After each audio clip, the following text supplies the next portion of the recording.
Welcome back to my channel hair Guruji. So guys आज हम लोग करने वाले हैं ऐश हेयर कलर। सो यहाँ पे जो मैंने शेड लिया है वो है 12-2 विद 7-1 इगोरा रॉयल हेयर कलर होने वाला है। सो यहाँ पे मैंने हाइलाइट्स और ग्लोबल कलर कर रहा है।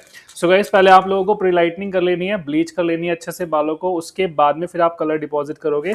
सो as I said I am gonna use 12-2, ये स्वॉर्शकॉफ का कलर है as a highlight, and 7-1 as a global hair colour. So let's see the result कैसे आता है। So guys here is the final look, you can see बहुत ही प्यारा shade दिख रहा है, बहुत ही अच्छा कलर दिख रहा है। सो गाइस अगर आपको ऐसा कलर करना है तो आप लोग ऐसे टेक्निक से कलर कर सकते हो जैसे मैंने आपको बताया है।